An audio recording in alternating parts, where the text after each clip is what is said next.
So this case focuses on neurotoxicology, which is the topic of our topic of the lecture.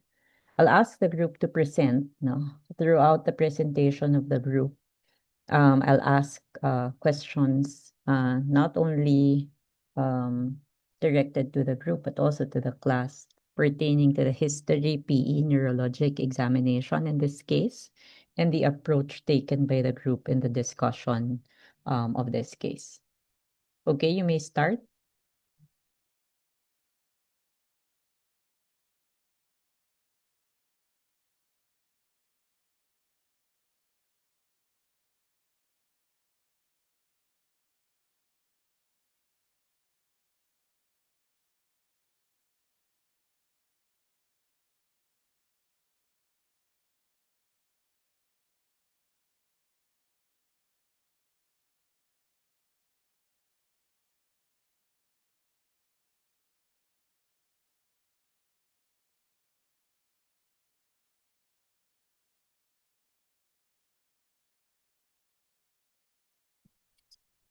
Good morning, everyone. So we are Group 1 and we will be presenting Neurology Case 17. So, next slide, please.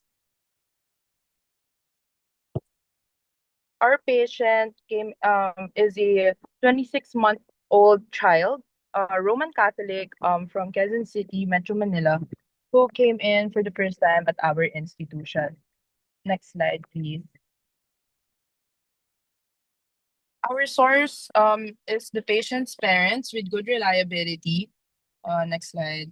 And he was brought in with the chief complaint of generalized tonic-clonic seizures and decreased sensorium. So for the history of present illness, the patient is a previously healthy 26-month-old child, and he was brought to our institution for the first time due to 12-minute history of recurrent generalized tonic-clonic seizures described as upward rolling of the eyes, frothing of saliva in the mouth, and repetitive flexion and extension of all extremities, followed by decreased sensorium thereafter. And 10 days prior to admission, the patient first had a mild non-productive cough, then developed fever, vomiting, and diarrhea 3 days prior to admission. And the parents denied a history of toxic exposure.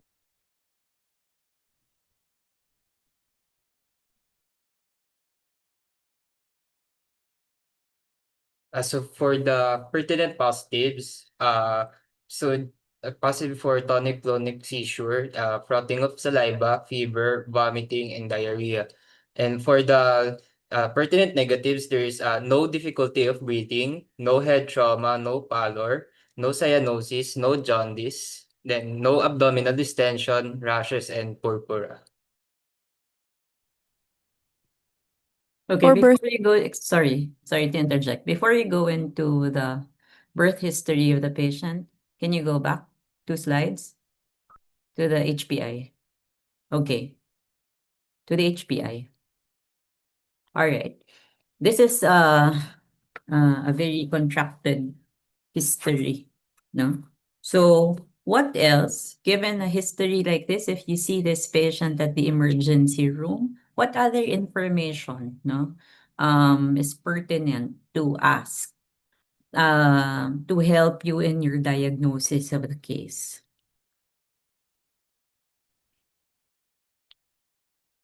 Okay, 12-minute history of the tonic-clonic seizures. Yes, that's a given already, no? So it's a 12-minute history of seizures. But if you see this patient at the emergency room, so anyone from the group can answer or anyone in the audience, no? What else do you want to know that will help you in your approach to this case? I understand this was the only history given to you, but if you were the one seeing the patient at the ER, ano pa yung gusto niyong malaman? What else do you want to ask, no, that you think will be pertinent to this case? Doc, if medication was given or interventions were done po. Correct. So because this patient has had history of what seems to be an infection, no? So were there any medications given to the patient? Was medical consultation sought for this case? So that is very important, no? So what else? So whether or not nag-antibiotics ba tong patient na to, no? Nagpakonsulta ba? Did they give paracetamol? What other medications did they give? Did they give anything for the diarrhea, for the vomiting? No? What else?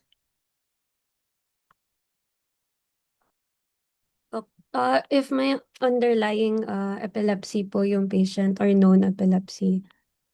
If there is underlying epilepsy, okay. But that will, I think, come later on, no? When you ask about the past medical history of the patient, all right? What else? Doc, if there But is what's said here, sorry, what's stipulated here in your HPI is this is the first time that it has happened. No, first episode, no, due to a 12-minute history of recurrent generalized tonic-clonic seizure. So ang assumption is mukhang parang wala, no? So likely the patient does not have an underlying epilepsy, no? What else? In terms of the description of the symptoms, for the vomiting and diarrhea po, di po nabanggit if how many episodes po per day, tsaka yung oral intake din po, hindi po rin nasabi, tsaka yung urine output and if there are any signs of dehydration po. correct, which is very important in a pediatric patient, diba? So because the clinical status of your patient right now might be directly caused by what has happened, no? Or what the patient has been having 10 days prior to the admission, diba? What else? In patients coming in for seizures, no, it's very important to look into the semiology or how the symptoms progress, no? Is it at the start, GTC na kagad, generalized tonic-clonic seizures, no? Or were there focal signs, no? Was there head turning to one side, no? Prior to the prior to the eyes being positioned upward, no? Was there movement of eyes to one side, no? To any side, no? Was there tonic posturing of one arm prior to generalizing, no? Because there are instances wherein the patient may be presenting with an initial focal seizure that progresses na lang into a generalized tonic-clonic seizure. And that is important because the causative agents, no, or the etiology may be different, no? Kapag persistent na focal, yung presentation ng patient nyo, focal seizure, yung considerations nyo for etiology nagbabago as opposed to patients coming in na generalized tonic-clonic seizures. Okay? You get that? All right, sige. Let's proceed.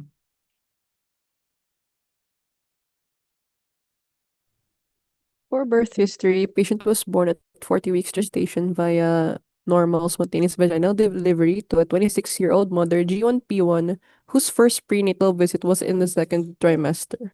His birth weight was 3 kg. There were no complications at delivery. UPCARs are unknown, but his mother said that he did breathe spontaneously at birth.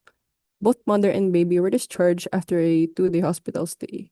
He did not require any respiratory support or phototherapy while in the nursery. Newborn screen was performed prior to discharge, but the results were unrecalled. Next slide, please. For the past medical history, no history to date. Mother denies any accidents and injuries. Mother claims that they have been seeing their pediatrician regularly for their scheduled well baby checkups with complete immunization for his age. He's not on any medication and he has no known allergies. Next slide. For past surgical history, circumcision done after birth and no complications. For the family history, both sides of the family are healthy with no known medical problems. There's no family history of diabetes, seizures, cancer, heart disease, or hypertension. Next slide. For the social history, patient lives with his parents and maternal grandmother. The residence contains no pets. No one in the home smokes, and he was previously breastfed exclusively until 6 months of age, and then was shifted to mixed type of feeding starting 7 months of age with Similac. He is now able to feed himself orally with a preference for fruits. Next slide. With her son taking the main responsibility of care and feeding. Patient's developmental milestones are said to be at par with age. Overall, the review of systems was unremarkable, highlighting that the patient had no preceding systemic complaints prior to the acute neurologic event. Next slide. Next. For the physical examination during admission, the patient appeared stuporous but not in overt cardiopulmonary distress. Vital signs were as follows. Blood pressure at 92/50 millimeters mercury. Heart rate is 109 beats per minute. Respiratory rate at 27 per minute. And temperature is 36.9 degrees Celsius. For the oxygen saturation, it is 98% on room air. For the head, eyes, ears, nose, and throat examination, the child was normocephalic with anicteric sclerae and pink palpebral conjunctivae. There was no tonsillopharyngeal congestion and no cervical lymphadenopathy. For chest and lung examination, it revealed equal chest expansions, no retractions, and clear breath sounds bilaterally. Cardiovascular assessment showed a dynamic precordium with normal rate and regular rhythm, distinct S1 and S2 sounds, and no murmur. Abdominal examination was notable for a flat, soft abdomen with normal active bowel sounds. And finally, for the extremities, it demonstrated full and equal pulses. Capillary refill time was less than 2 seconds, with no cyanosis or edema noted. Okay, before you go into the neurologic exam, backtrack. What else should have been examined? No? Parang di ka hunto na physical exam. But in a patient coming in, no, with that chief complaint, no, and with that clinical history, what else do you need to check? Kasi if it's not written here, the assumption is it was not actively looked for or examined, di ba? So what do you need to check pa? Doc, we should have checked for the pupils of the patient, whether it's dilated or pinpoint. All right. I'm assuming that will be, yeah, dapat kasama din dito, no? But I'm assuming siguro that will be included in your neurologic examination. So that's fine. But yeah, okay, what else? Besides the eye stock, we should have checked yung skin po if dry or diaphoretic. And yun po, Doc, yung skin All po. right, dry, diaphoretic. All right, sige. What else? If there are active lesions, no? If the patient has rashes, no? So hindi lang dun sa extremities. So you have to actually expose, no? The skin of the patient, check the chest, check the back, no? If there are any bruises, no? Remember, the patient is a 2-year-old, no? Although the claim is the patient has not had any injuries, no? Or any trauma, we don't know, di ba? So we really do not know. So it's best for you to expose the skin, look for any overt injuries in your patient, okay? Check the skin, any rashes, no? That may help you, no? In looking for the etiologic agent, no? Check whether the skin is dry, whether the patient is diaphoretic or whether the skin is dry, no? Because later on, that will help you in trying, if you're suspecting later on that this could be poisoning or there is a neurotoxidrome, no? That will help you in trying to identify what is the etiologic agent. No, remember, patients come to you. I'm not too sure if when this case was given to you, if the diagnosis was already given to you. Was it? Yes? Alam nyo na. Okay, so, but most of the patients coming in at the emergency room, hindi naman yan pupunta sasabihin sa inyo, ito yung diagnosis ko. Right? So, patients go to the emergency room with symptoms, and it's up to you to find out, no, depending on your thought process, how should we approach these patients? So, you have to look for clues. Okay, what else? So skin was mentioned, no, pupils, no, later on you'll find out, no, if there are findings in the pupils when we do our neurologic exam. But what else? Doc, for the extremities po, we could ask or we could observe if the patient has hypertonia or any rigidity, tremors, or myoclonus, and even the posture po of the infant would have been helpful kung may signs of decortication po or decerebration.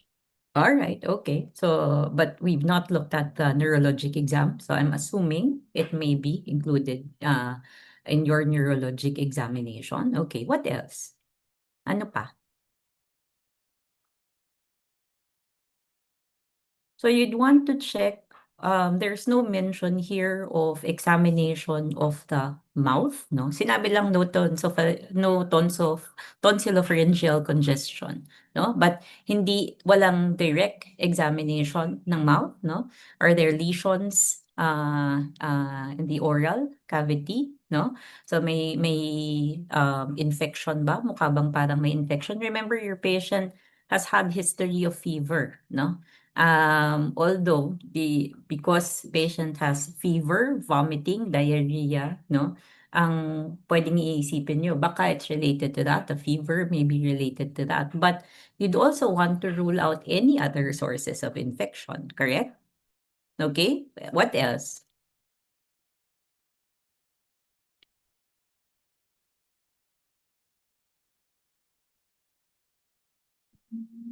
What else do you want to check?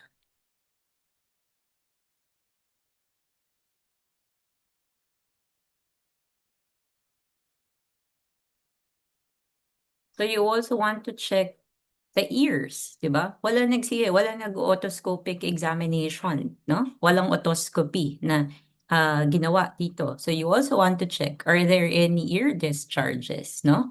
So, and if you're looking for potential signs of trauma or clues to trauma, di ba? So you'd have to examine the ears as well, no? Is there hemotympanum, no? Is there a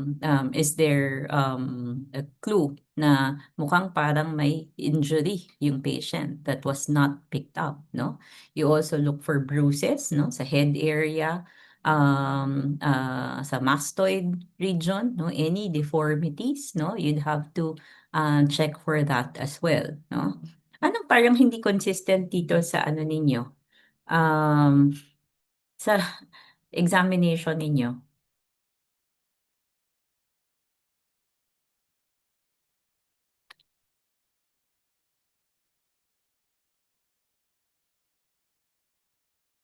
What's not consistent?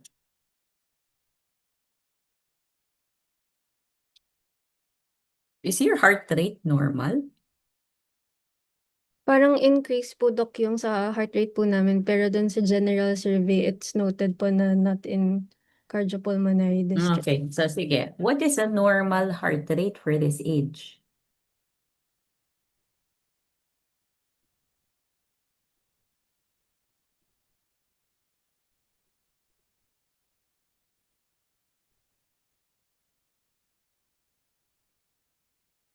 For a toddler, normal resting heart rate? Doc, 90 to 130 or 140 po. So, pwede pa siyang normal. It's within the normal range pa, di ba? So, kasi naka-underline. So, I'm thinking, are you saying that patient is tachycardic? Ba? Yun ba yung, kaya ba yan naka-underline? Kasi it's abnormal for you? Yes, no, maybe, all of the above, none of the above.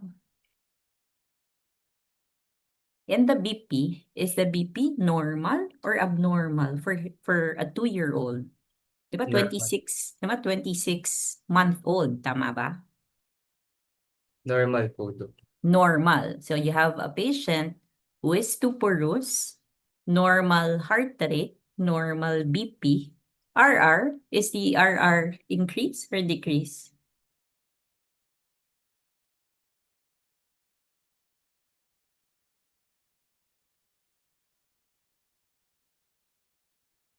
Is it normal or no? Normal pa po, Doc. Normal. So you have a patient who's stuporous with normal vital signs. Tama? Okay. Sige. You proceed. For the neurological exam, for the mental status exam, the patient is stuporous with no spontaneous eye opening, no verbal response, has decorticate posturing, and a score of 5 in the Glasgow Coma scale. Next So a slide. GCS score of 5 indicates a severely depressed consciousness, which makes the patient unable to follow commands or communicate, making formal evaluation of cortical lobe functions not possible. Next. For the cranial nerves, cranial nerve 1 and 5 cannot be properly assessed. Cranial nerve 2, there's intact visual threat bilaterally. For 2 and 3, pupils are 3 to 4 millimeters, equal and briskly reactive to light. For 3, 4, and 6, the primary gaze is at midline with roving eye movements. And for cranial nerve 7, there is no facial asymmetry. So next slide. For cranial nerve 8 and 11, they cannot be properly assessed. For cranial nerve 9 and 10, the uvula is in midline, intact gag reflex bilaterally. And lastly, cranial nerve 12, the tongue is at midline, no atrophy or fasciculations noted. On motor examination, the patient exhibited flaccid tone with preserved muscle bulk and absence of spontaneous movements. For the sensory exam, the patient reportedly decorticates to pain. Next, for the muscle stretch reflexes, all reflexes attain the grade of 2+. For the pathological reflexes, a positive Babinski sign was observed on both sides. Involvement of the cerebellum was not assessed, but the tests for involvement of meninges were negative. There were no nuchal rigidity, no Koenig's nor Brzezinski. What other cerebellar tests can be done in patients who are stuporous like this? What do you look for? Of course, you won't be able to test for dysmetria, dysdiadokinesia. You won't be able to test for gait. But what can you look for?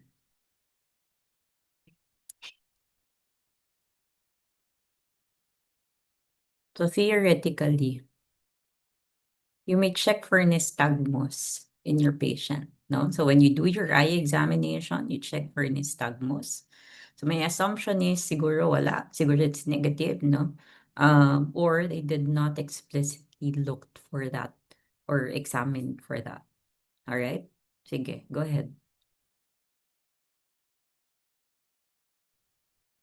So for the localization of the MSEs, the patient is stuporous with no spontaneous eye opening and no verbal response corresponding to a score of eye opening 1, verbal response 1, and motor response 3. So the overall GSE score is 5, indicating a severe brain injury and a significant central nervous dysfunction. This also suggests diffuse damage involving both cerebral hemispheres with possible involvement of the ascending reticular activating system in the upper brainstem. For the motor response, the patient scores M3, demonstrating abnormal flexor posturing to pain consistent with decorticate posturing. This indicates a preserved rubrospinal tract function, but loss of cortical control, suggesting that the lesion has not extended below the level of the red nucleus in the midbrain. Next slide. For the localization of the cranial nerves, the reflex of the eyelids blinking to a visual threat implies that the afferent cranial nerve 2, cortical and efferent cranial nerve 7 pathways are intact. Reactive pupils also indicate that the afferent cranial nerve 2 and afferent cranial nerve 3 pathways are intact. So no anisocoria was also observed. Roving eye movements indicate that the brainstem, cranial nerves 3, 4, and 6 are intact. Cranial nerves 1, 5, 8, and 11 were unable to be properly assessed due to the patient's depressed level of consciousness. For cranial nerve 7, pons, facial nucleus is intact since there is no facial asymmetry. Cranial nerve 9 and 10, uvula is at midline, and intact gag reflex bilaterally means that the medulla is intact. And lastly, the cranial nerve 12, the tongue is at midline with no atrophy or fasciculations noted, which means that the medulla is also intact. In localizing the motor exam, we first determine whether the lesion is upper motor or lower motor neuron in origin. So in this case, there is flaccid weakness with preserved muscle bulk, and no wasting or atrophy, which is consistent with an upper motor neuron lesion. And then determine laterality. So the weakness is bilateral and symmetric, such as is diffused or bilateral lesion rather than a unilateral lesion. And putting these together, the findings are most consistent with a bilateral upper motor neuron lesion in the supratentorial region affecting the corticospinal tracts at the cortical and subcortical level. I have a quick question. If you're invoking this to be an upper motor neuron lesion, no, shouldn't you expect a spastic type of weakness rather than a flaccid type of weakness? Yes po, but yung flaccidity po can occur sa acute phase po ng kapag may brain injury po. Parang it's known po as cerebral shock phase po. All right. So unless it is, so usually the spastic weakness, no, is observed in the subacute, no, to chronic phases, no. So doon mas apparent. But during acute phases, that's correct. It may not be flaccidity may be seen. So similar with say spinal shock, no, in patients with spinal cord lesions, wherein you expect it has to be because spinal cord lesions are upper motor neuron lesions, so you expect it to be spastic. But during the initial shock phase, no, these patients may present with flaccid paralysis. Okay? Sige, go ahead. The presence of decorticate posturing in response to pain indicates a disruption of the corticospinal tracts above the level of the red nucleus in the midbrain, while sparing the brainstem and spinal cord. Damage is most likely in the cerebral hemispheres or thalamus, which interrupts the normal thalamocortical and corticospinal pathways, which integrate the sensory input and mediate the voluntary motor control. The decorticate posturing is a primitive reflex which comes from the brainstem and spinal cord. The muscle stretcher, the deep tendon reflexes are graded from 0 to 4 plus and can help specify if it's an upper or a lower motor neuron lesion. And hyporeflexia of grades 0 to 1 plus can indicate a lower motor, while hyperreflexia of grades 3 to 4 plus can indicate upper motor. But in the case of this patient, it's normal and brisk and symmetrical on both sides. The presence of bilateral Babinski signs indicate upper motor neuron involvement of the cortical spinal tracts. Since the plantar reflex normally disappears by around 12 to 24 months due to cortical inhibition, its persistence at this age of 26 months may reflect loss of corticospinal control. Our primary impression for this case is acute toxic metabolic encephalopathy, which is a condition characterized by a rapid onset of global cerebral dysfunction in the absence of primary structural brain pathology and CNS infection. This commonly occurs as a consequence of systemic disorders or toxic and metabolic causes. The toxins accumulating in the blood may come from various substances such as drugs and medicines, which may cause an chemical imbalance in the body affecting neurological function. Aside from adults, it can also affect children of various age groups, including toddlers, who in the case of our patient is at a high risk for accidental exposure. Next slide.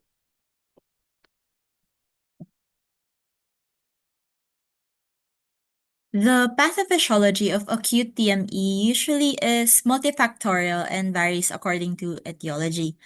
TME generally results from neuroinflammation, cytotoxic injury, and disruption of neurotransmission.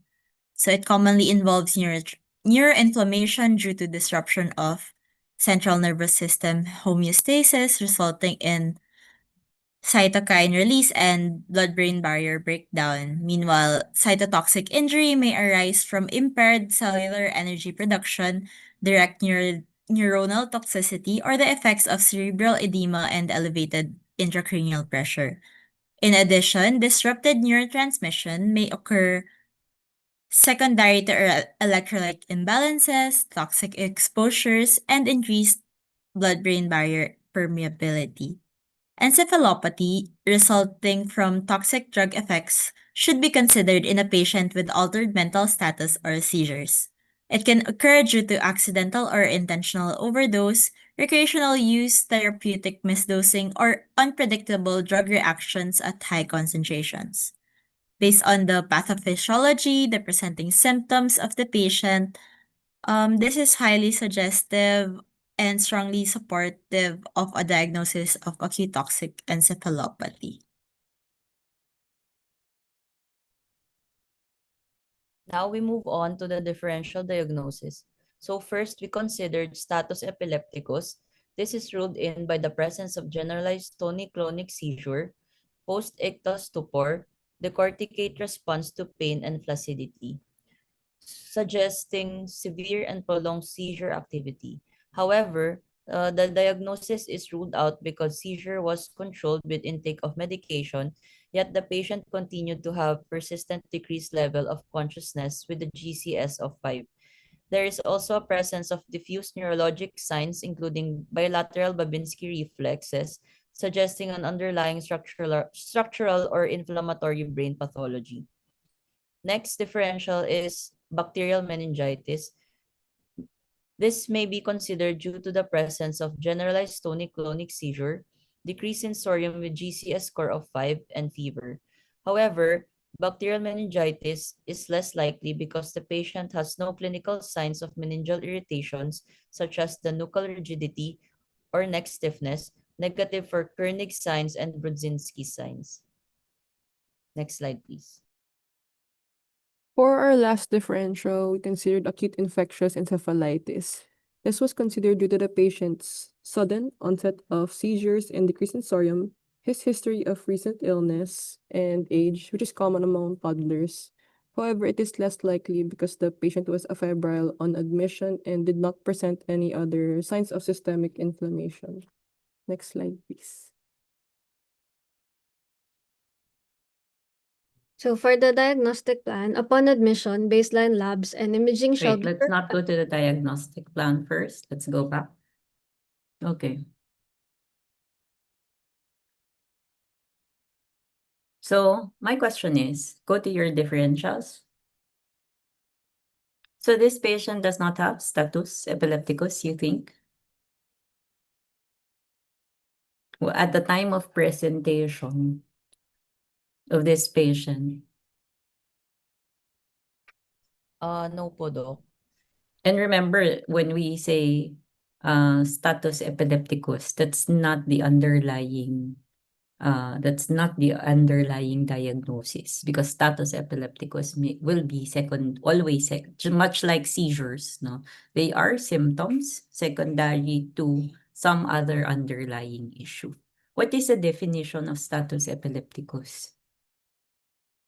When you say that the patient has status epilepticus, what is the cutoff in terms of the time frame? For status epilepticus po, Doc, more than 5 minutes of continuous seizure activity. Correct. So this patient, when you receive this patient was having seizures for how many minutes? 12 po. 12 minutes, diba? When you receive the patient had ongoing seizures for 12 minutes. So that alone you satisfy the diagnosis, no, that this patient has status epilepticus, no?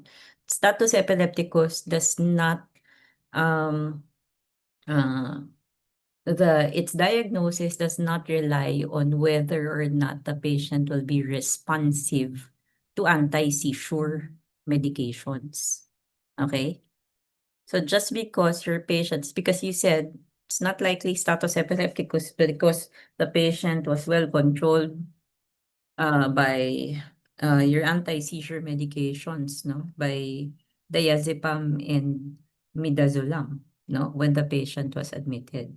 And apart from that, remember, this patient was actually maintained on an infusion of midazolam, a continuous infusion of midazolam at 5 micrograms per kilo per minute. So tuloy-tuloy yung anti-seizure medications ninyo.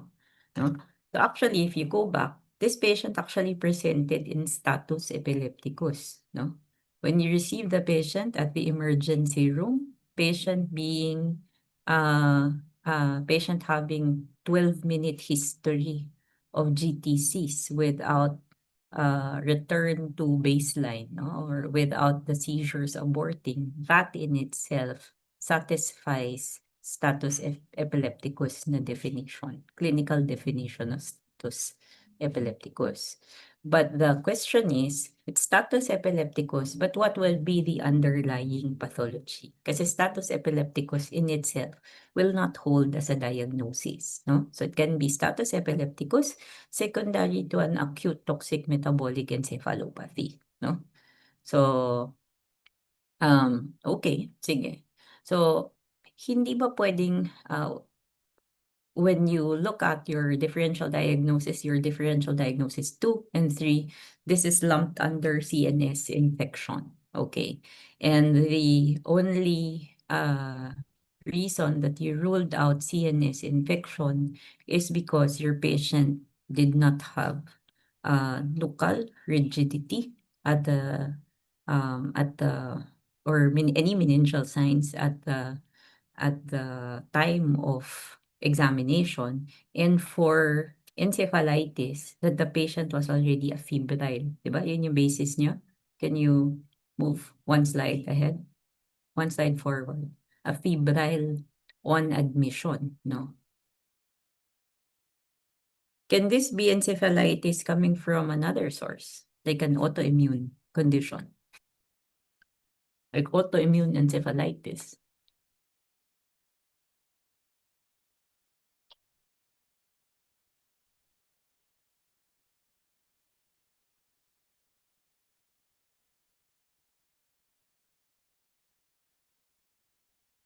Yes, no, maybe.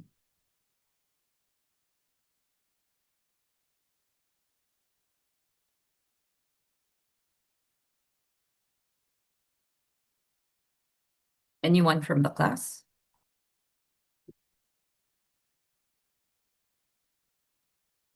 Will you be able to confidently say na this is not infectious? Doc, no po. Doon po kapag po infectious encephalitis, possible din po na may kasama mga rashes, and doon po sa may fontanelles niya po. Alright. Pero since 26 months na po yung patient, most likely po sarado na po yung fontanelles. Okay. But will you be able to, just looking at how you arrived at your differential diagnosis, will you be confident in saying na sure ako hindi to CNS infection or maybe an autoimmune pathology, autoimmune encephalitis?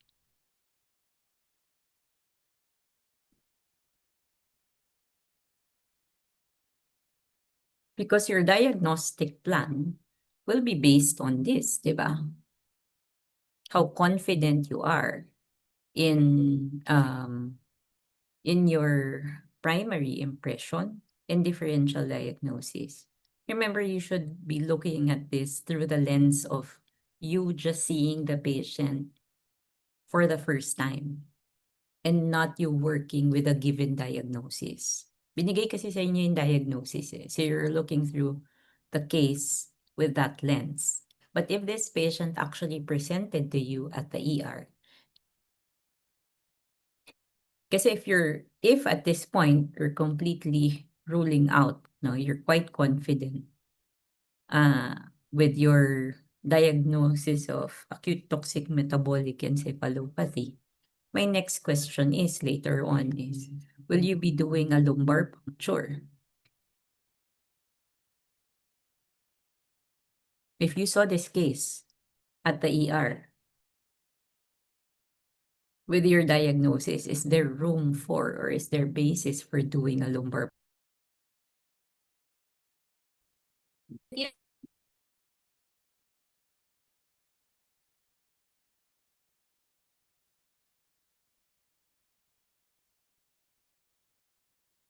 Because if we make this into a real case, no, yan yung tatanungin sa inyo ng relative, di ba? Di ba? Yan yung tatanungin sa inyo ng parents. So based on your primary impression and differentials, no, on how confident you are with your differential diagnosis, no, that will be kasi the basis of your diagnostic tests.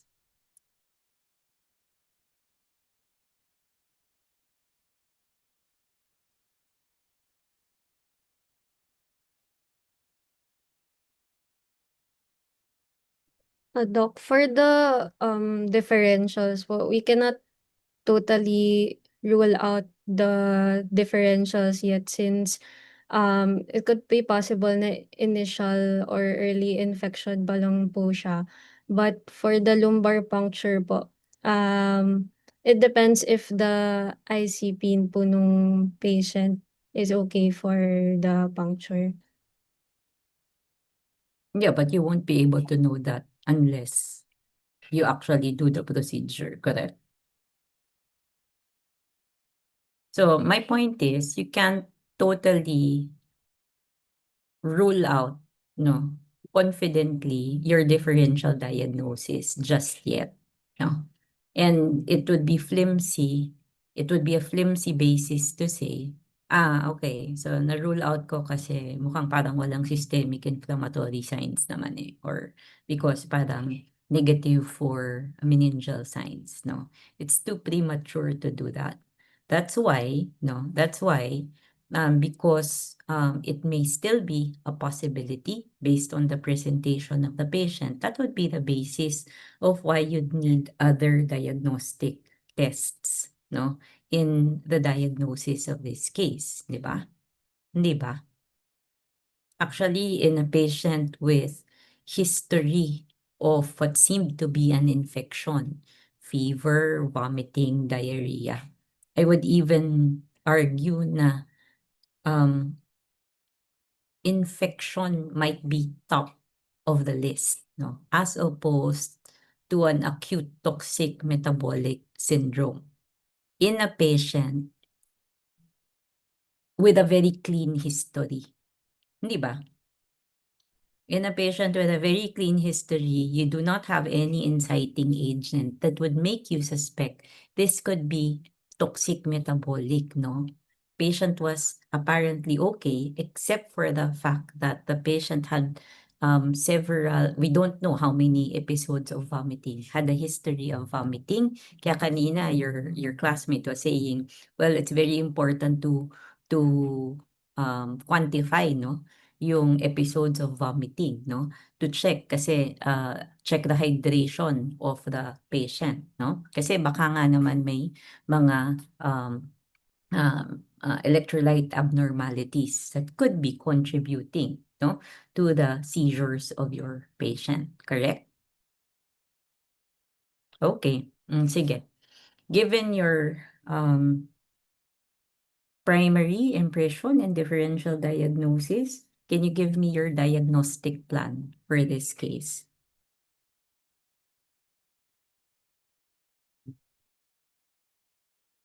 The next slide. Okay, so for our diagnostic plan, upon admission, we have to do baseline laboratories and imaging to assess the patient's stability. And first, we do pulse oximetry and glucometry because many patients with hypoglycemia usually present with an altered mental status. And the ABGs are also taken to check for any respiratory or metabolic imbalance in acid-base status, as well as to rule out if there is carbon monoxide toxicity, and serum electrolytes are also taken as they can also be decreased in a patient with a depressed sensorium. Next.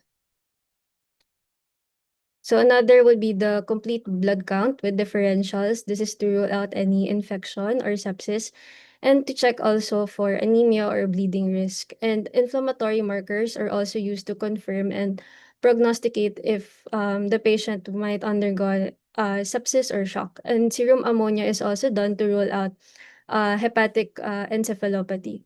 Other baseline tests such as the liver and the renal function, next slide, are also done especially if the patient will undergo a cranial imaging, and cardiac markers are also done to assess damage in the cells and evaluate cellular injury. Another would be severe illnesses may also lead to a DIC or MUDS, so a coagulation profile is also checked, and blood and CSF culture is done to rule out meningococcemia and encephalitis. Next slide.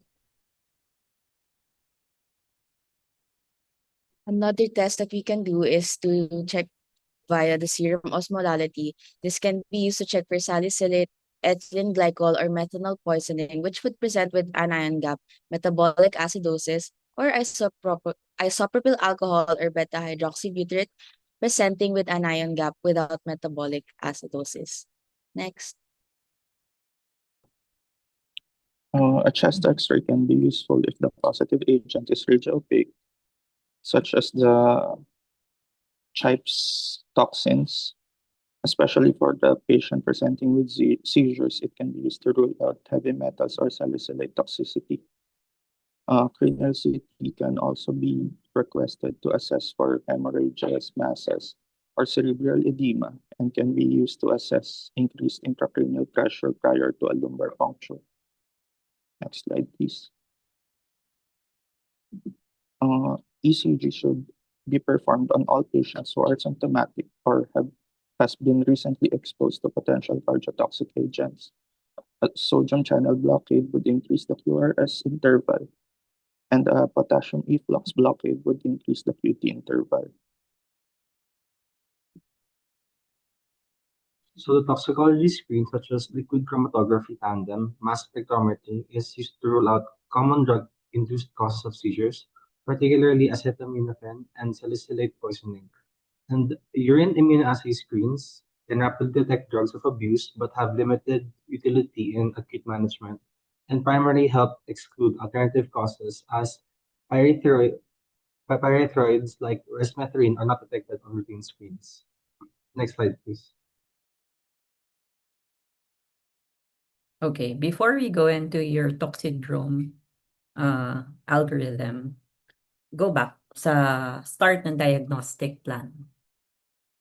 I mean, these were the diagnostic tests that were listed that was done to your patient, hindi ba? But realistically speaking, will you do all of these tests for your patient? Say if you have a patient coming in for status epilepticus, assessed to have decreased sensorium at the level of the ER, lahat yan gagawin niyo muna.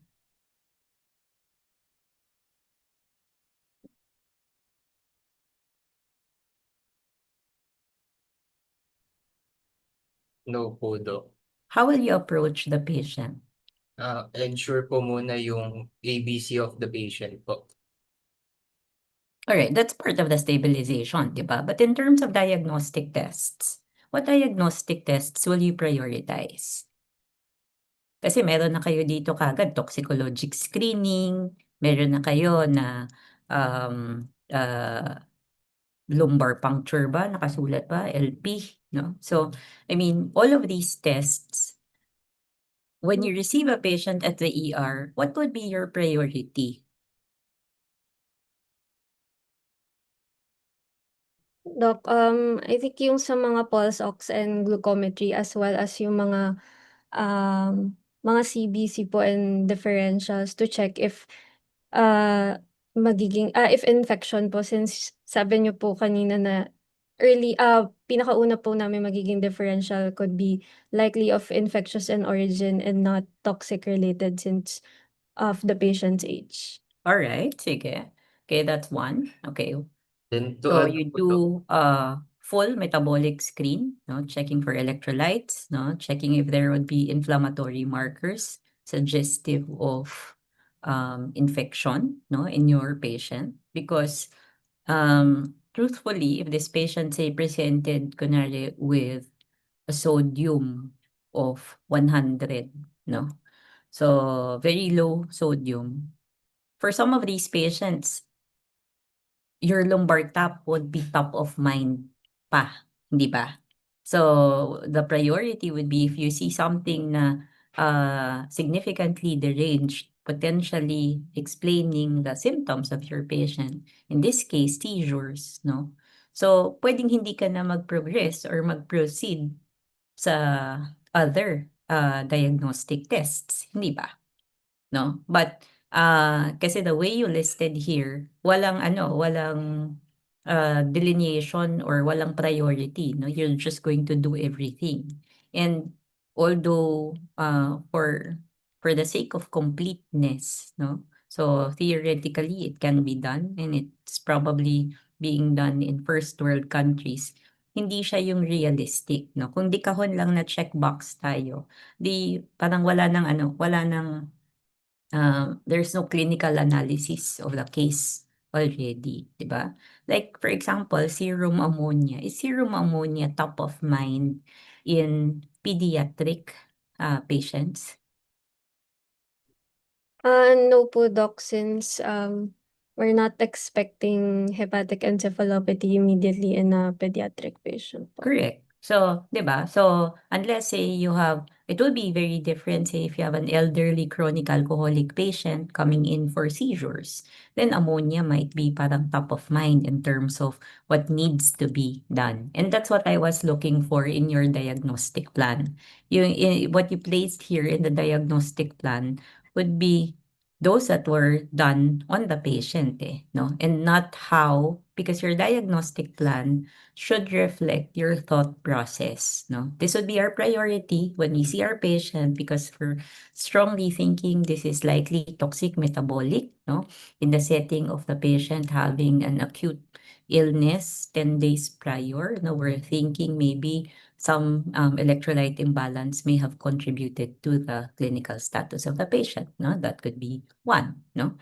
So hindi natin alam, we don't know the history of the vomiting episodes in the patient, no? You don't know. Patient has had repeated voluminous na vomiting episodes leading to electrolyte imbalance, later on leading to acute kidney injury, no? So pwede yon, hindi ba? So we don't know, but your diagnostic plan for any of your cases should reflect how you are analyzing your case, no, as they present to you. I forgot something. Can we go back lang to the history before I completely forget lang? Because I wanted to point out something lang. Dun sa history ninyo. I forgot to ask here, what is also very important to ask in this case? In a patient with sudden seizures. Kasi nakasulat lang dito, admitted, brought to the institution for the first time due to recurrent generalized tonic-clonic seizures.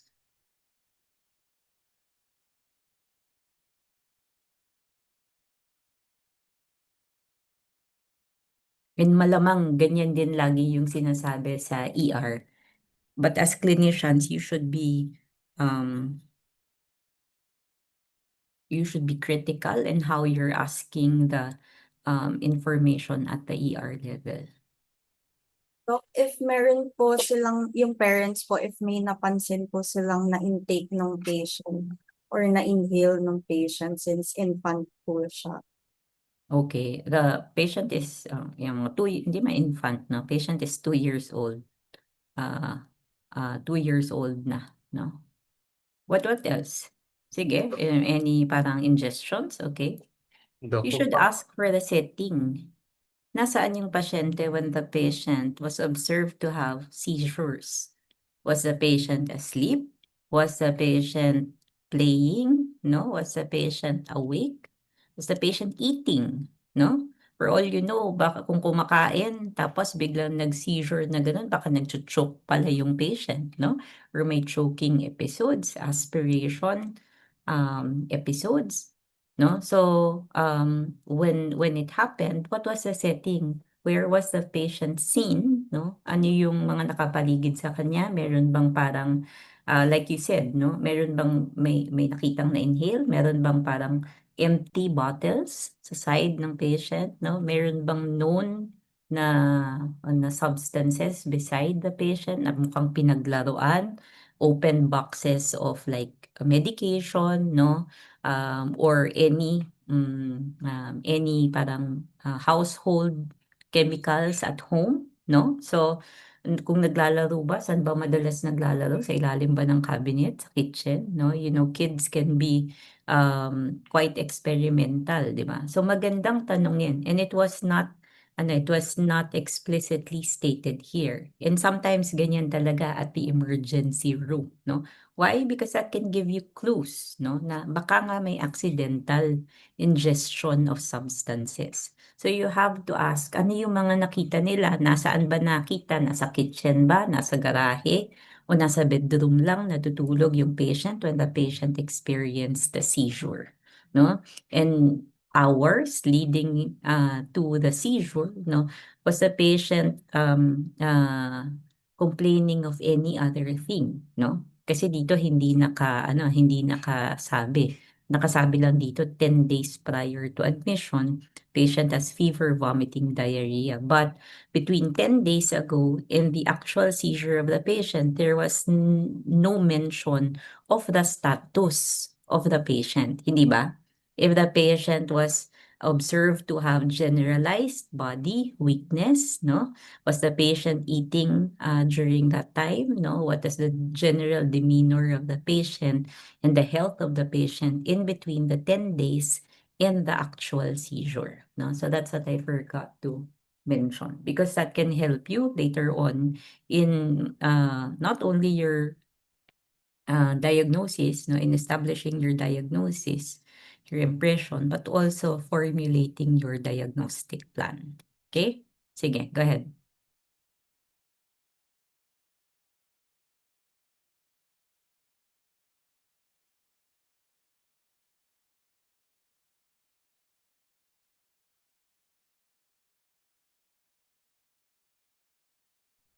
Okay, so following this toxidrome algorithm, first we will have to stabilize our patient and provide supportive care before we determine what toxic substance our patient has ingested. So next slide, please. So for the course in the wards, 5 minutes after admission, so rapid stabilization nga po of the ABCs were done. So the patient was intubated and then supportive care was given to control the seizures with intravenous diazepam and midazolam, 5 microgram per kilogram per minute. So this was administered, which successfully controlled the recurrent seizure during the first 24 hours of admission. Next slide. After this, initial arterial blood gas analysis was done, and results showed a pH of 7.218, PO2 of 76 millimeter mercury, and PCO2 of 48.1 mmHg. Bicarb was 19.6 millimoles per liter and a base excess of -8 millimoles per liter. So our patient exhibited mixed metabolic and respiratory acidosis.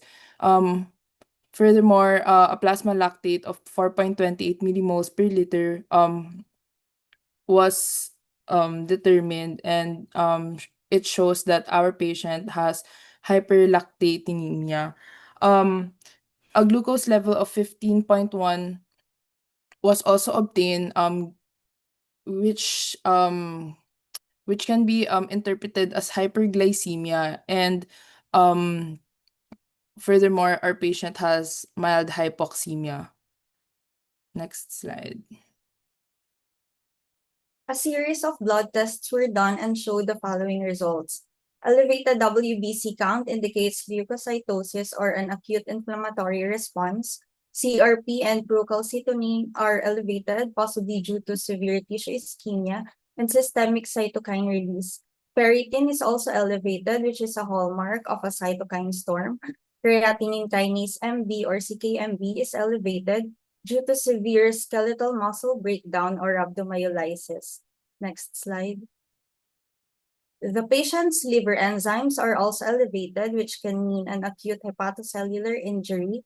LDH is elevated as well, meaning there is cell death across multiple organs. Both of these markers may point to an acute end organ damage. Prolonged or elevated INR means an impaired extrinsic clotting pathway. Fibrinogen is low because it is being consumed by the body in forming pathological clots. Lastly, a high level of D-dimer indicates that fibrinolysis is occurring.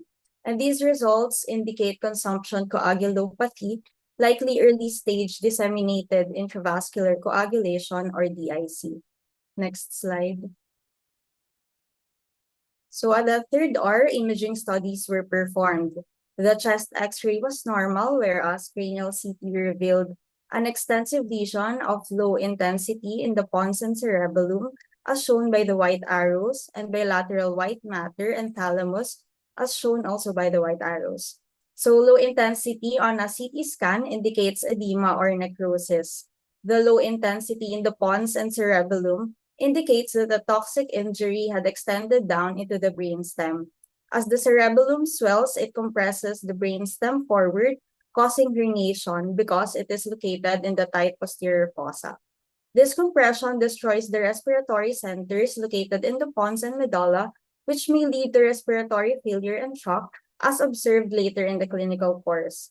Meanwhile, the bilateral involvement of the cerebral white matter and thalamus explains the patient's initial presentation of coma and the decorticate posturing. Bilateral destruction of the thalamic nuclei results in a functional blockade of ascending arousal pathways. Consequently, although the brainstem may continue to generate arousal signals, their transmission is interrupted at the level of the thalamus. In addition, white matter lesion disrupts cortical connections to the red nucleus, resulting in decorticate posturing. Next slide. Despite initial management, the patient deteriorated rapidly. So by 7 hours after admission, he developed brainstem herniation and also shock. And as seen on the Excuse me, Mr. EEG Elarco. demonstrate. Can you Sorry. adjust your volume? I'm not sure if it's just me or your volume is too low. Okay po, Doc. So the EEG showed diffuse generalized slow background activity. Okay Parang na po, sobrang Doc. hina. Ako lang ba yun? Audio is a Change my bit mic low. na lang po, Doc.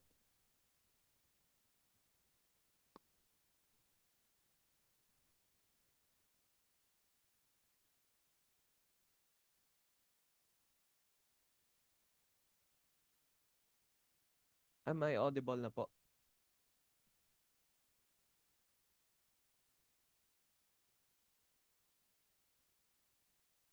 Mahina pa rin. Mahina pa rin. Okay, I'll do.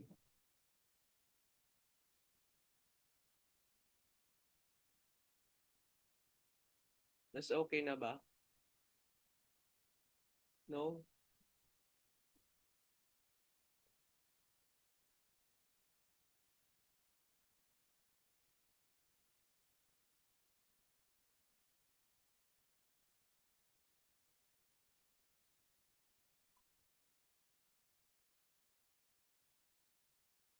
Can you increase the volume of your microphone?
Is he back? Is he speaking?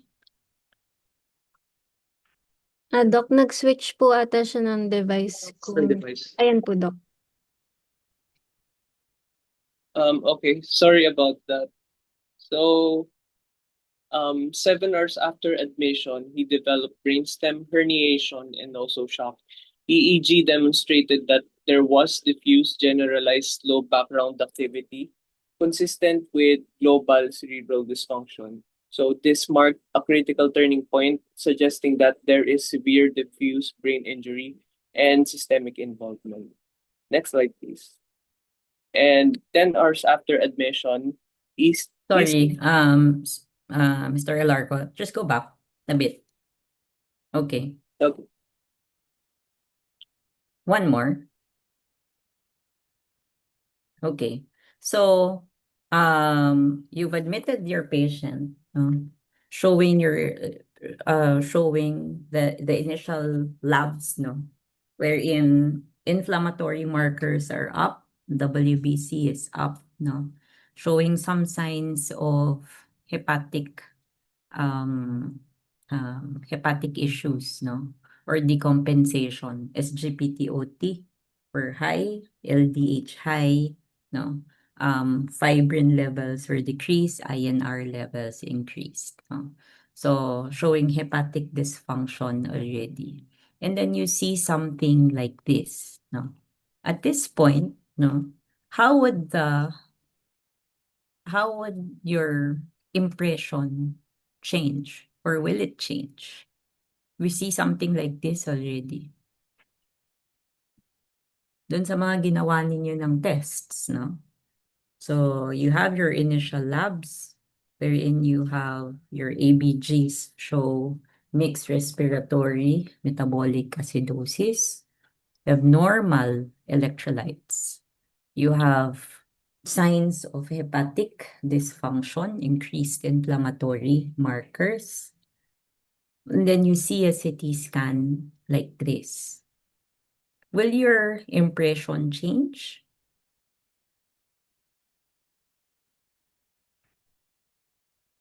Or how will you parang approach this case already?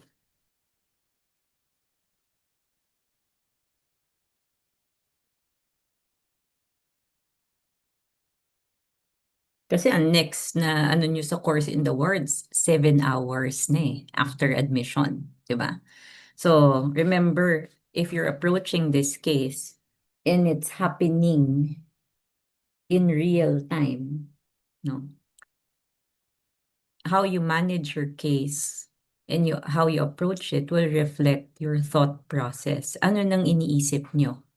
Di ba kanina may mga differentials kayo na? May primary impression kayo, toxic metabolic, and then may differentials kayo. Na bago ba? Will your primary impression change at this point? And will your differentials change?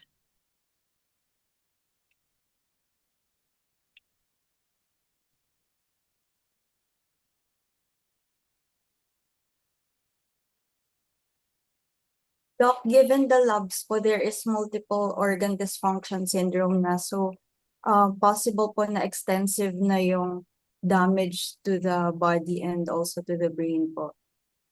No, but my question is, will your primary impression change?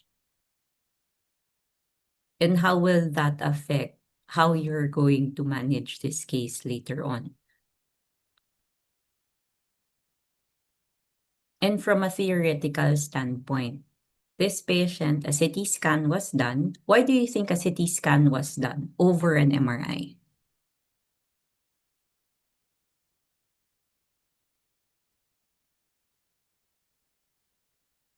Theoretical lang. Why do you think a CT scan was done over an MRI when an MRI will be able to give you like a better resolution of the brain? Doc, is it because it is more practical and more accessible po than MRI? Correct. So you can get a CAT scan the procedure, depending on the machine, may take less than 10 minutes, no? 5-10 minutes. Whereas an MRI, it will take you at least 45 minutes to an hour. So in terms of practicality and expediency of the procedure, in toxic patients like this, correct, a CT scan was done. But what could have been a better, this is a plain CT scan. Would you have done a plain CT scan for this case?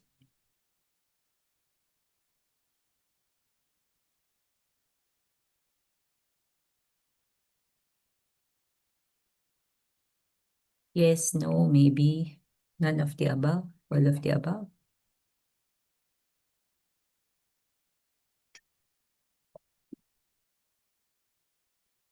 Anyone from the class?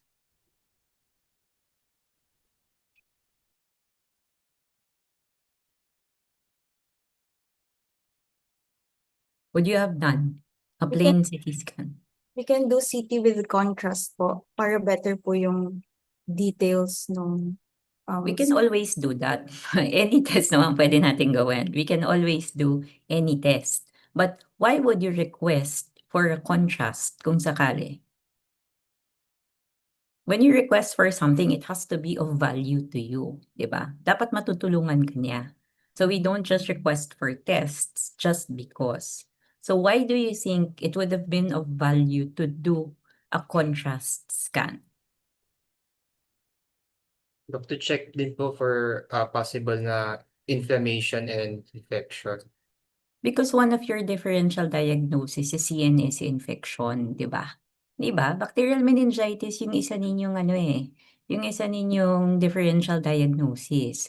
So, it would have been good, no, to do at least a contrast scan para if there is if you see the meninges, no, light up, no, that increases your suspicion na baka nga to bacterial meningitis, no? Wala lang akong remember, although based on your books, there are classic presentations of diseases. Later on, when you go to the clinics, when you go to the emergency room, you'll be surprised that a lot of diseases do not follow the description in your books, in your textbooks, diba? So just because parang clinically hindi fit na fit yung symptomatology ng patient, that shouldn't be your hard basis for not, lalo na kung parang in your mind, mukhang parang CNS infection is still a sound differential for this case. Then your workup should reflect that, hindi ba? So, okay, so for this case, they did CT scan. You saw your CT scan, it looked like this. Nagbago ba yung primary impression nyo? Or you think this is still consistent with your primary impression?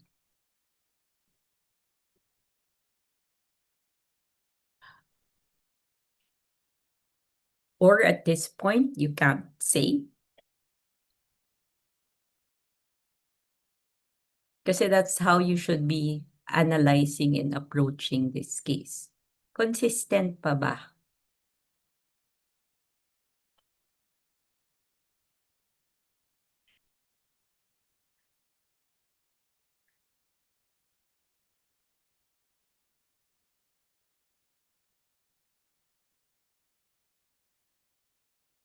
And when you see this, if you saw this already, no, at the 3rd hour, what could have been the management for your case?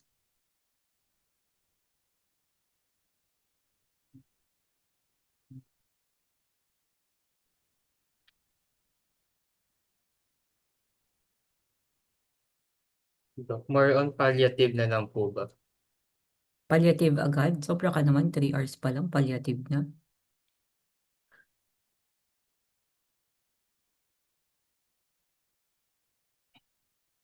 So how do you interpret this, diba? There's significant edema in the brain, no? There is obliteration of the parang gray-white matter interface, no? And you see a lot of these low intensity lesions, no? So which is highly suggestive of extensive edema. Okay, so how would that change both your diagnostic plan and therapeutic plan? Na nakita niyo to? Kung kayo yung nakakita nito, and nagbago ba yung impression ninyo?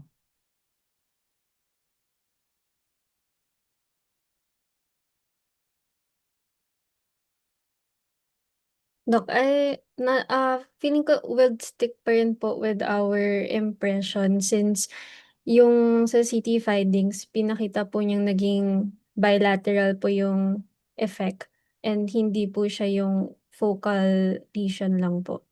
Okay, so what this tells us is there is no focal lesion, no, that's contributing to the symptomatology of the patient. That's correct, showing us that there is significant edema in the brain. No, does that change your impression? I agree with you. It doesn't really change your impression, although hindi natin alam what's causing it, right?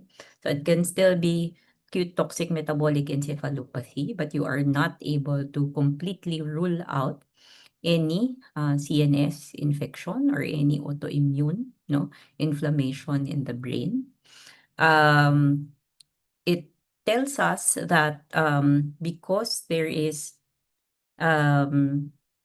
significant edema also in the brain. Remember, the patient also pala had status epilepticus. So after status epilepticus, you also expect significant edema in the brain. Could all this be an effect of just status epilepticus prior to the patient reaching the hospital? It could still be, no? So yung significant edema. So will this change your management? At this point, if this is what you saw, how would you have managed the case? Doc, at this case po, since there's radiologic evidence na po of the cerebral edema, it's important po for immediate ICP management na po. Alright, that's In the correct, which case po, is? binigyan po siya ng mannitol po. Okay, so mannitol, so that is good. Mannitol, what is mannitol?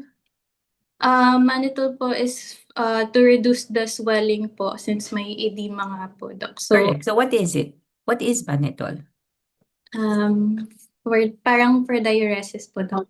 So it's a hypertonic solution to diurese the brain. Okay, so nagbigay ng mannitol. Okay, actually, sige, so mannitol was given. All right. How else would you have managed it? Pwede din pong hypertonic saline, Doc. And then, yung nabasa din po namin, you can also elevate the head po 30 degrees po to facilitate the drainage po sa veins. All right. So more ICP management. All right. What else? This patient was intubated already. What else could have been done?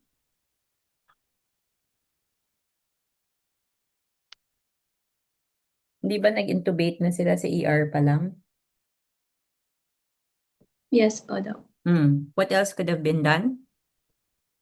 Hyperventilation, no? So hyperventilation that may also help decrease the intracranial pressure in your patient. No, switching from your MEC vent to manual hyperventilation, no, cyclical hyperventilation in your patient. Okay, sige. O tapos, sige, we'll go to the next slide. So when you see this, so I agree that immediate ICP control was done. Sige. All right, go ahead. Should antibiotics have been given in your protocol? It was said that mannitol was given together with your broad spectrum antibiotics, meropenem and vancomycin. Should it have been given?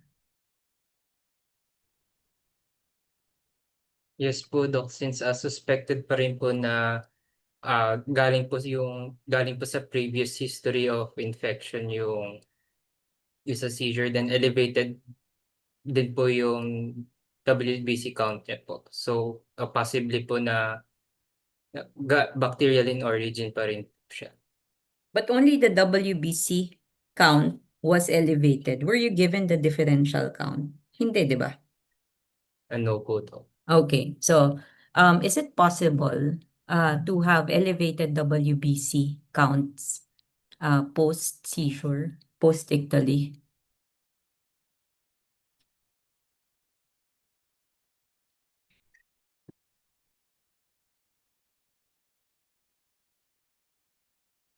Yes, no? According to ChatGPT?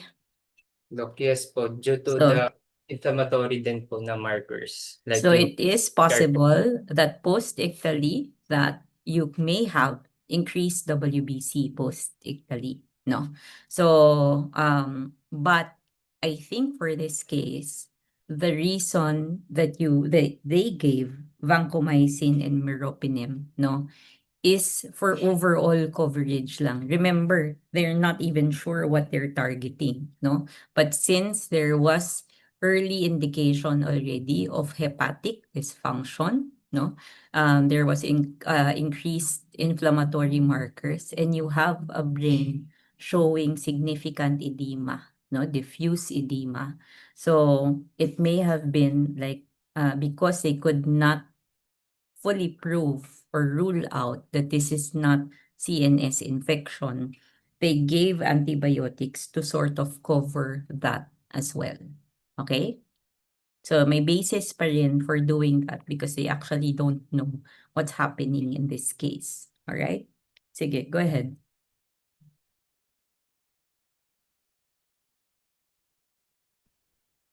10 hours after admission, so ECG showed sinus tachycardia and normal cardiac function. And lumbar puncture was also done that showed increased ICP and also increased CSF protein without pleocytosis, meaning this points us away from any infectious in origin. And also, as demonstrated by the CSF virus PCR and CSF blood and stool cultures, were also found to be negative. Next slide, please. And then for immediate therapeutic interventions, as mentioned a while ago, antibiotics were given and 20% mannitol was also administered to manage the raised ICP. And then despite this aggressive supportive care, the patient's condition worsened. So at 17 hours post-admission, he was diagnosed with multiple organ dysfunction syndrome, reflecting widespread systemic inflammation and also failure. And so membrane-based therapeutic plasma exchange was performed twice to remove circulating inflammatory mediators and to suppress the hyperinflammation. Methylprednisolone and also intravenous immunoglobulin were given. Let me go back. Can you backtrack a bit? When the patient had a cranial CT scan, no, at the 3rd hour of admission, no, how would you have prioritized the other tests subsequently? And at the 7th hour, when they did the at the 10th hour, when they did the lumbar puncture, would you have done the same? Would you have approached the case the same way as they did? I think when we have already seen the CT scan po na merong edema, I think dapat ginawa po ng mas maaga yung lumbar puncture to detect the evident increase in ICP and also if meron po bang bacterial in origin showing pleocytosis dun sa CSF. Agree. But you should approach lumbar puncture in these cases with caution, huh? So because you saw already that there is significant edema in the brain, no? Doing a lumbar puncture at that time, even if there is no mass lesion seen, no? Because mataas yung ICP mo, when you do your LP, there is a high risk of the brain actually herniating, no? But if but in instances where you think the CSF analysis is very important because that will direct the management, no? That will actually change the trajectory of your management. You may still do it, but dito papasok yung ICP measures na pinag-uusapan natin kanina. This is where your control of ICP, no, will come in, wherein patients will be actively maintained on mannitol, no, or hypertonic saline, no. In some of these patients, no, a loading dose of either mannitol or hypertonic saline is given just before you do your CSF in the hope of bringing down the ICP just before you do your lumbar puncture. And then when you do your lumbar puncture, the initial puncture, you put in your manometer to check the intracranial pressure. If the intracranial pressure is still high, no, at the time of puncture, you can't draw out fluid immediately. You again give, no, mannitol to help bring down the pressure first, no, before you slowly extract CSF, no? Kasi if I look at this case, ang laki ng delay, no? There is a long delay between the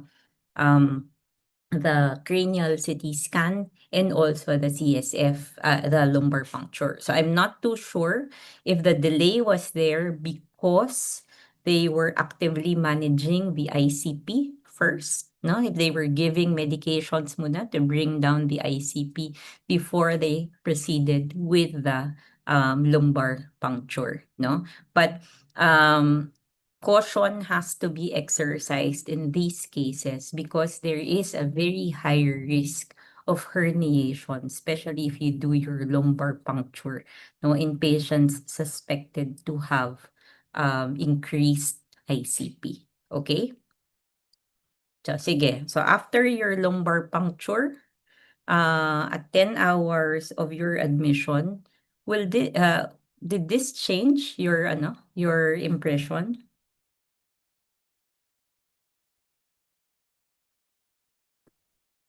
In your differential diagnosis, were you able to rule out some?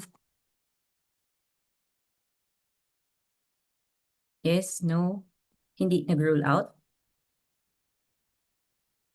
Most likely, yes po, Doc, ma-rule out po yung infectious origin ng edema.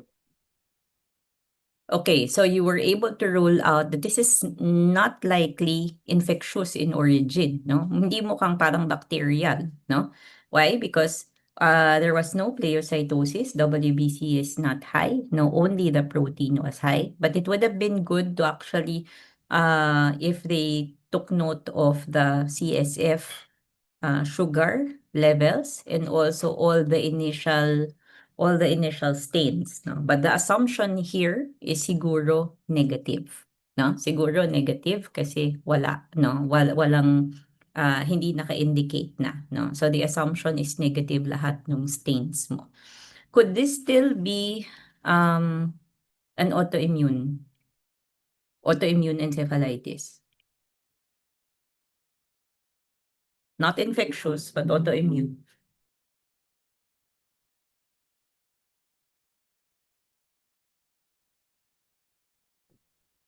I think possible po, Doc, pero there were no tests given po to determine if autoimmune yung origin.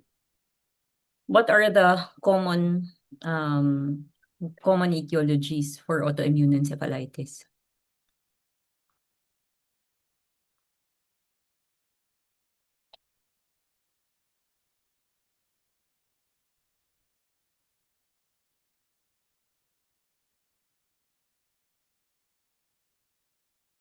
Doc, I think yung one of them would be yung sa paraneoplastic syndrome. So for example, if may tumor sa ovary po, Doc, pero less likely naman po for this patient.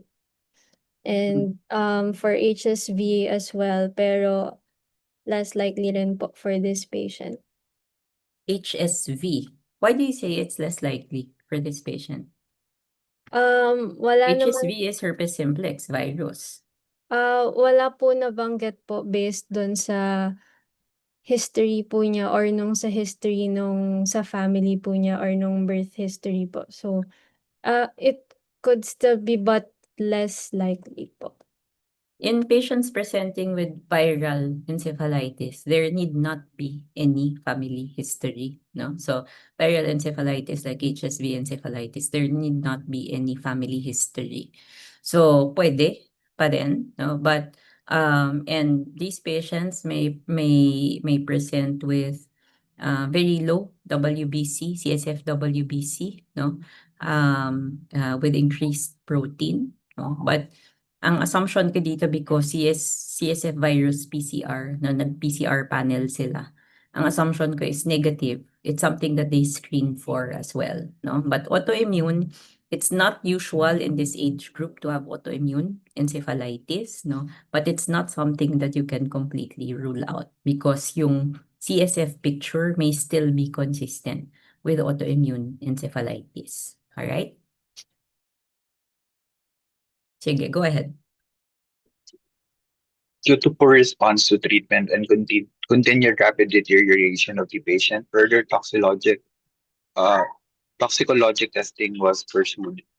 Specifically, liquid chromatography mass spectrometry detected resmetirom in the blood, confirming resmetirom poisoning. It is to be noted that there is no specific antidote for resmetirom, and management is purely supportive.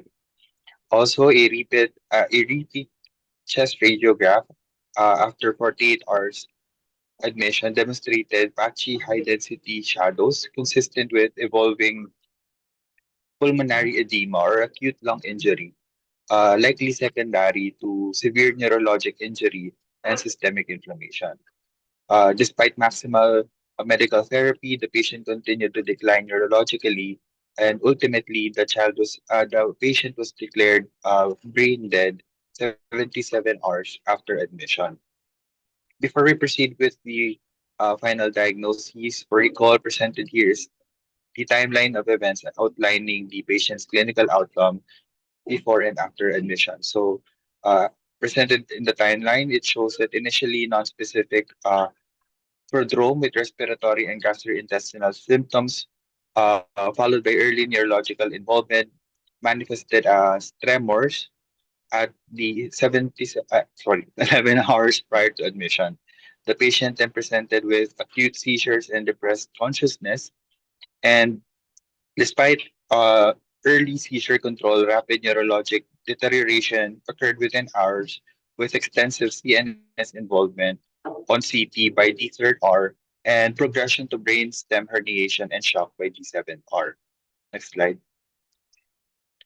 Elevated intracranial pressure and high CSF protein without placytosis supported a non-infectious encephalopathy.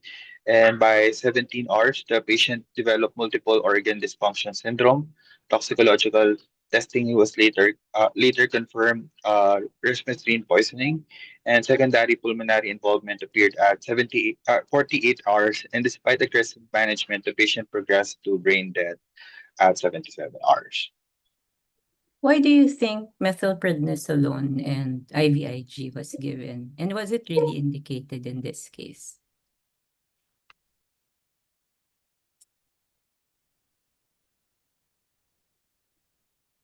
Yes po, Doc. Since parang para po mabawasan din yung inflammation no sa brain din po. But the patient underwent actually 3. No? The patient did plasma exchange for 2 cycles. And then there was methylprednisolone given in IVIG. What do you think they were thinking?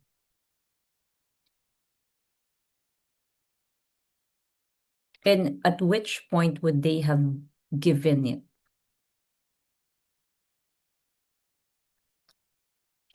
Doc, pwede rin po mabigay yung pwede po magawa din yung plasma exchange and yung methylprednisolone nung na-discover dun po sa CT scan. Possibly, no? Do you think it was at that point? Because remember, they saw it. There was diffuse edema. That's when they decided to control the ICP, right? That's when ICP was managed. But what do you think, necessitated methylpred, IVIG, and also plasma exchange or PLEX? Doc, is it possible that they were considering autoimmune po, kaya po merong IVIG and Exactly. So even at the start, even while the patient was admitted, post CSF analysis, they were still not sure whether this could be autoimmune in nature. Because like I said, just looking at the CSF analysis in this patient, wherein protein was high but WBC was normal, wala naka-indicate ng sugars, ang assumption ko normal, negative yung CSF viral panel ninyo, no? So that alone kasi does not rule out autoimmune encephalitis in your patient, okay? If you are to do an autoimmune panel, that actually takes a month for the test to come out, no? So it's more educational when you do the autoimmune panel, no? And if it tests positive. So it's more clinical, no?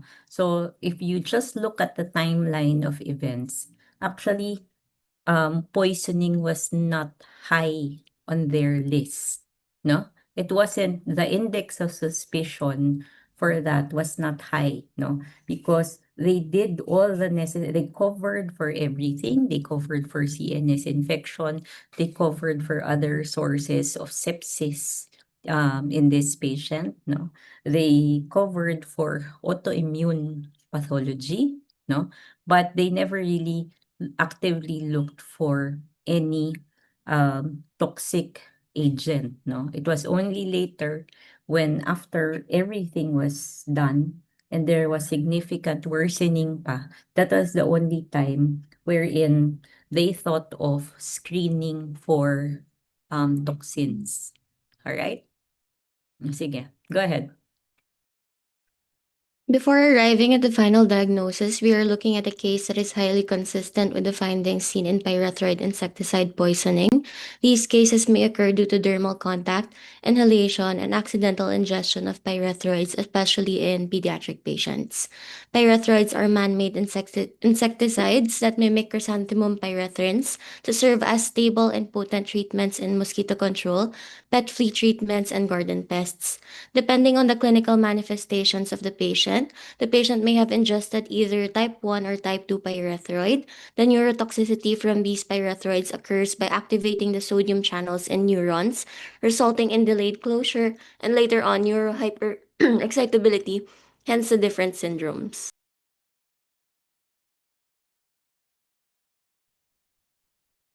So, type 1 pyrethroid insecticides lack the alpha cyano group in their molecules, and they mainly cause tremors, known as the T syndrome, as compared to your type 2, which contains the alpha cyano group and therefore causes choreoathetosis. So, it also causes salivation, together known as the CS syndrome. Although both types 1 and 2 present with similar rates of nausea, vomiting, and tremors, type 2 is more likely to present neurotoxic manifestations such as paresthesia, depressed mental status, and seizures, as well as hypersalivation. However, in large ingestions of both types 1 and 2, the patients may present with confusion and depressed mental status, which is likely observed in this patient. In this case, the patient was previously healthy but had the pre-admission status of a sudden onset of 12-minute generalized tonic-clonic seizure, upward eye rolling, frothing of saliva, repetitive flexion and extension of all extremities, preceded by a transient tremor 11 hours prior to the onset of seizure, which later presented with decreased sensorium and depression of consciousness. Next slide, please. Or This can initially be attributed to both type 1 and type 2 pyrethroid poisoning, with type 1 showing tremors and type 2 showing salivation. However, these manifestations can still be nonspecific and may present differently per patient. Now, following the course in the wards, the patient still had poor response to treatment and acute clinical worsening, warranting further toxicological analysis in the blood and liquid chromatography mass spectrometry. This revealed a presence of resmetirin, a type 1 pyrethroid, which ultimately confirms the diagnosis of acute toxic encephalopathy secondary to type 1 pyrethroid or resmetirin ingestion.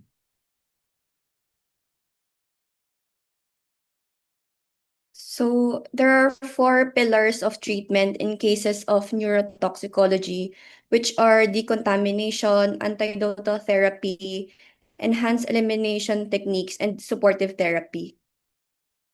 Next. The first pillar is decontamination, which was not performed in this patient since the exposure history was not initially provided and 24 hours had elapsed before resmetirin poisoning was confirmed. And decontamination may be done through gastric lavage or activated charcoal, but both are suitable for patients, not suitable for the patient's case since gastric lavage is indicated only if ingestion occurred within 1 hour and the child is intubated with a protected airway. While for the activated charcoal, it is only given if the child presents with 1 to 2 hours of ingestion and has an intact airway or is intubated. For the next pillar, it's the antidotal therapy. But there is no specific antidote for pyrethroid poisoning. The mainstay treatment in this case is supportive care, namely anti-epileptic therapy, intracranial pressure reduction, and multi-organ supportive management, which will be further discussed on the latter slides. Next. Based on several studies, enhanced elimination technique are ineffective in resmetirin poisoning due to the compound's high lipid solubility, large volume of distribution, rapid tissue binding, and the lack of significant renal or enterohepatic elimination. Instead, enhanced elimination is indicated for patients who have ingested poison and whose elimination can be enhanced. Those who have failed to respond to maximal supportive care and if the course of toxicity is predicted to be complicated. One possible enhanced elimination technique that can be considered is intravenous lipid emulsion therapy. Limited animal studies and isolated adult case report has shown ILE as possible rescue therapy for severe pyrethroid poisoning since pyrethroids are highly lipophilic, but it is not yet considered standard of care in pediatric guidelines. The fourth pillar is supportive therapy, which is in this case the mainstay of the treatment. So let's start with the seizure control. Next slide, please. So for seizure control, it is the cornerstone of management due to the pyrethroid-induced neuronal hyperexcitability. So in this patient, intravenous diazepam and midazolam 5 microgram per kilogram per minute were administered, which successfully controlled the recurrent seizures during the first 24 hours after admission. The first-line therapy that is recommended for pediatric patients is benzodiazepines, which includes lorazepam and midazolam. And then second-line therapy is indicated for persistent seizures. We can consider levetiracetam, which, according to the lecture of Doc, is unlikely to be successful in controlling toxin-induced seizures. Next slide. For ICP management, this is indicated in patients with depressed sensorium, recurrent seizures, or clinical radiologic evidence of cerebral edema, as mentioned. So the head should be elevated to 30 degrees to facilitate venous drainage.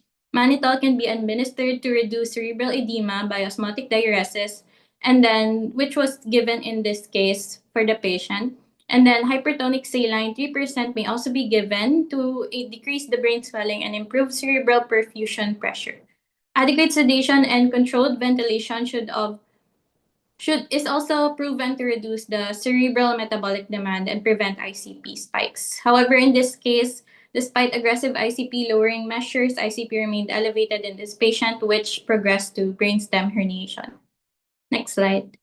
For respiratory failure, early airway protection is indicated in children with altered mental status, recurrent seizures, or vomiting to prevent aspiration and hypoxia. Management for respiratory failure includes the following: endotracheal intubation, supplemental oxygen, and mechanical ventilation. So in this case, the patient was intubated and then later on mechanical ventilation was provided. So endotracheal intubation should be performed if the child is unable to protect the airway due to the ongoing seizures. And then supplemental oxygen is given to maintain the oxygen saturation above 94%. And lastly, mechanical ventilation is indicated for respiratory failure, coma, and to control the partial carbon dioxide in cases of increased ICP. So for the hypotension and hypertension, before starting any intravenous medication, we should first secure a proper IV site for the patient.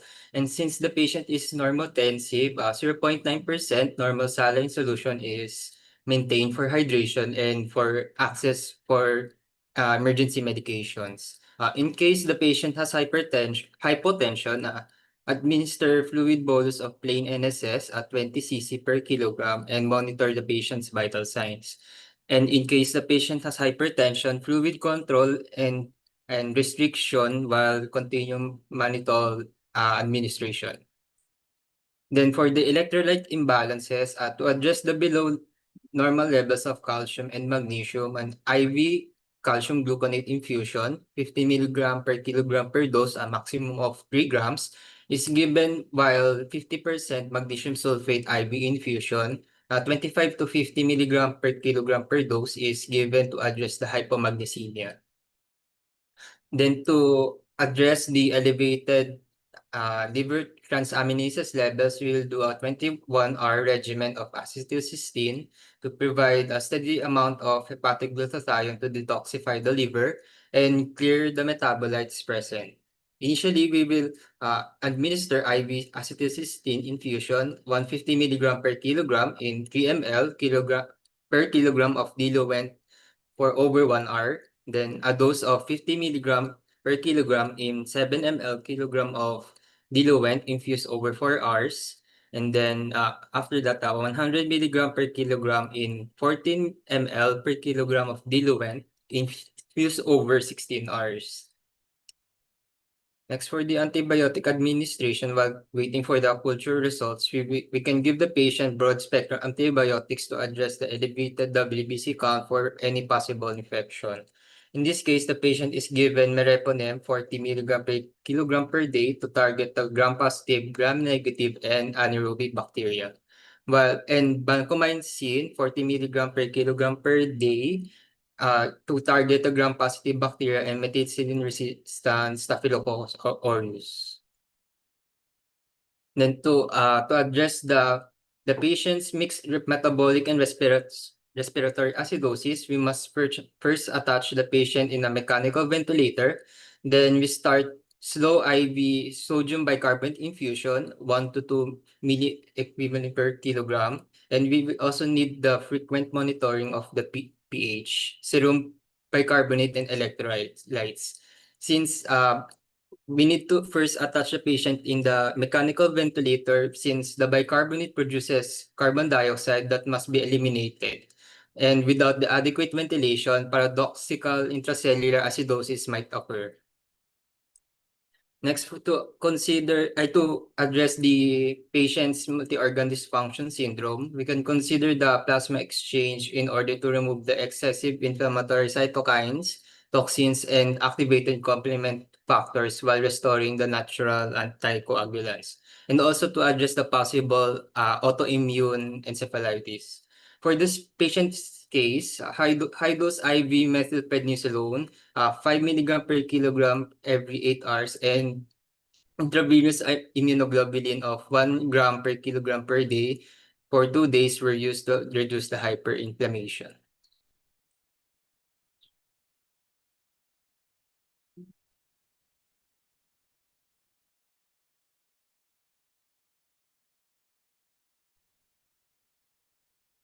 Next slide, please. So, if a patient develops a hyperthermia, first we confirm the core temperature, then we initiate immediate external cooling, such as removing excess clothing and using cooling blankets. So, if the fever is severe or refractory, internal cooling with cold IV isotonic fluids may be necessary. Shivering should be controlled and contributing causes should be addressed. And throughout, continuous monitoring of core temperature, electrolytes, and renal function is essential. Next slide, please. So if a patient develops hypothermia, we start by confirming again the core temperature, and hypothermia can be managed with external rewarming and like by placing the patient in a warm environment and using blankets for insulation. And for severe or unstable hypothermia, it requires internal rewarming such as warmed IV fluids. Again, continuous cardiac monitoring is important and any underlying causes should be identified and corrected. Next slide, please. Lastly, patients should be considered for admission to the ICU for close monitoring and timely intervention if any of the following are present. So a partial pressure of carbon dioxide greater than 45 millimeters mercury. So in this case, it's 48.1. And the need for emergency intubation, unresponsiveness to verbal stimuli, indicating decreased level of consciousness. And other critical signs include seizures, non-sinus cardiac rhythms, second or third degree AV block, systolic blood pressure less than 80 millimeters mercury, and a QRS duration of 0.12 seconds or longer, indicating prolonged ventricular conduction. So ICU admission ensures rapid detection and management of these life-threatening conditions. Next slide, please. So the patient's prognosis was extremely poor and ultimately fatal. He developed severe toxic encephalopathy from the resmetirom with rapid neurologic decline, presenting with a GCS of 5 and diffuse brain involvement on imaging, and indicating widespread irreversible injury. So his course was complicated by refractory cerebral edema, intracranial hypertension, brainstem herniation, and multiple organ dysfunction. So despite maximal neurocritical care, there was no neurologic recovery and he progressed to brain death within 77 hours. And overall, this case reflects a grave prognosis in severe toxic encephalopathy with brainstem involvement. And that concludes with our presentation. We are Group 1, Section B. Thank you so much. And here are the references on the next slide. Okay, so you just send me a copy, no, for the group. Send me a copy of your presentation to the email that I posted here in the group chat. Okay. Are there any questions? Clarifications? Questions? So this is not an easy case, and certainly not a representative toxidrome, no. I mean, at your level, as third-year medical students, no, what would be practical and useful, especially when you do your clinical rotations, is to be very familiar with the common toxidromes, no. If you look at the common toxicologic syndromes, there are around 5, no, depending on the symptomatology of the patients. So patients may either present with a sympathomimetic syndrome, an anticholinergic syndrome, cholinergic syndrome, opioid toxidrome syndrome, or sedative hypnotics. No? So for purposes also of the exam, that is what is expected of you. The approach when you're presented with a patient suspected to have a toxidrome, neurotoxidrome, no, how would you approach these cases? No, so that's why that was the focus of the recorded lecture. But if you notice, the supplemental slide copy of the slide set given to you, no, it was a more extensive listing, no. But what I want you to pick out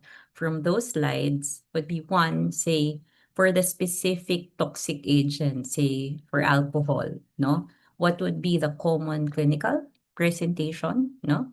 And what would be the typical diagnostic test and treatment, no, for each of those toxins, no? So I leave that with you because that is very straightforward. But what I really want you to master would be the different syndromes, how they present, no, clinically, no? So if you see, if you go through the slides, no, so each toxicologic syndrome may present differently, no? So kaya papasok dyan very important yung physical examination and neurologic examination. Because some patients will present with physiologic, no, CNS stimulation, physiologic excitation. Some would be presenting with physiologic depression, no. And what I want you to be very familiar with are the typical toxins, no, that present with or present commonly with these syndromes, no? So, kunwari, organophosphate poisoning, ano ba yung typical clinical presentation niya, no? Why? Because ito yung parang pinaka-practical for you to identify when you are in the clinics already or at the emergency room, no? Especially in a patient na coming into the emergency room with known toxic exposure, but the toxic agent is not identified, no? So alam may non-accidental ingestion kunwari of pills or toxin, pero hindi alam kung ano yung actual na mga substances na yon. That's why I want you to be familiar with how the typical toxidromes present and what would be the typical toxins, no, presenting with those syndromes. Okay, is that clear? Yes, no, maybe all of the above, none of the above. You have any questions or clarifications at this point? Okay, I'll just do a quick attendance check. So I need everyone to switch on their cameras. You may switch off your presentation now.